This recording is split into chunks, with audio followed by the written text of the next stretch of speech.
بیٹی کی ذات اگر مقدس نہ ہوتی تو حضرت محمد مصطفیٰ صلی اللہ علیہ وآلہ وسلم کا اولاد کا سلسلہ بیٹی سے شروع نہ ہوتا۔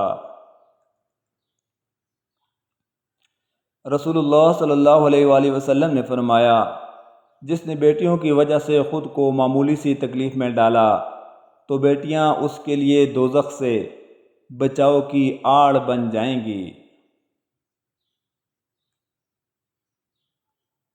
حضرت محمد مصطفیٰ صلی اللہ علیہ وآلہ وسلم نے فرمایا، لوگوں کی نسلیں بیٹوں سے چلتی ہیں، میری نسل میری بیٹی فاطمہ سے چلے گی۔ حضور اکرم صلی اللہ علیہ وآلہ وسلم کا فرمان عالی شان ہے کہ بہترین اولاد با پردہ بیٹیاں ہیں۔ ایک بیٹی اور ایک درخت دونوں کا گھر میں ہونا ضروری ہے، کیونکہ درخت ہمیشہ دھوپ میں سایہ دیتا ہے اور بیٹی ہمیشہ درد میں ساتھ دیتی ہے۔ اور پھر اللہ نے فرمایا، اے موسیٰ، میں اولاد کے ذریعے بیٹی بھیجتا ہوں جب میں بے حد خوش ہوتا ہوں۔ بیٹی وہ نعمت ہے کہ جب حضرت فاطمہ رضی اللہ تعالی عنہا تشریف لاتی تھیں تو اللہ کے محبوب صلی اللہ علیہ وآلہ وسلم بھی استقبال کو اٹھ کھڑے ہوتے تھے کہ میری بیٹی آئی ہے۔ بیٹیوں سے محبت کرنا، انہیں عزت دینا اور انہیں جگر کا ٹکڑا کہنا، یہ بھی میرے نبی صلی اللہ علیہ وآلہ وسلم کی سنت مبارکہ ہے۔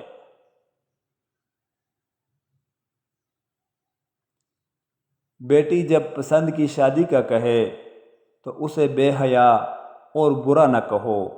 پسند کی شادی بیٹیوں کا حق ہے اور ہمارے نبی صلی اللہ علیہ وآلہ وسلم کی سنت بھی۔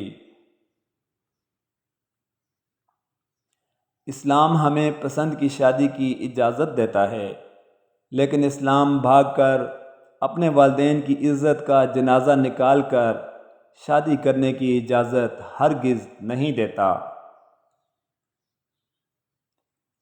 بیٹی کہتی ہے، میں نے کہا بابا جانی، میں اگر زندگی کی جنگ ہار گئی تو؟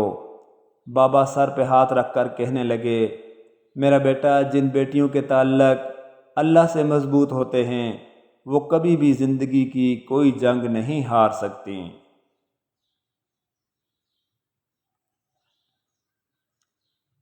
قیامت والے دن فرشتے اعلان کریں گے کہ نظریں جھکا لو، فاطمہ بنت محمد صلی اللہ علیہ وآلہ وسلم گزرنے لگی ہیں۔ ایک عورت کی تربیت کا امتحان بہو بننے کے بعد اور اخلاق کا امتحان ساس بننے کے بعد ہوتا ہے۔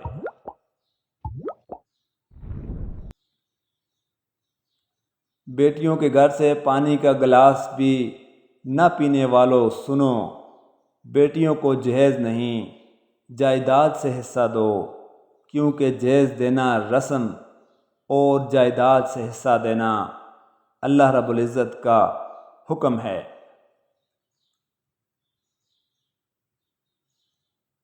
فاطمہ کے واسطے اٹھتے تھے رسول، محترم اس لیے کہلاتی ہیں بیٹیاں۔ نبی کریم صلی اللہ علیہ وآلہ وسلم نے ارشاد فرمایا، تم میں سے کسی شخص کے لیے بہتر ہے کہ اس کے سر میں لوہے کی کیل ٹھونک دی جائے بجائے اس کے کہ وہ کسی نامحرم کو چھوئے۔ جسے عزیز ہو دستار اپنے بابا کی، کبھی وہ بیٹی غلط راہ پہ چل نہیں سکتی۔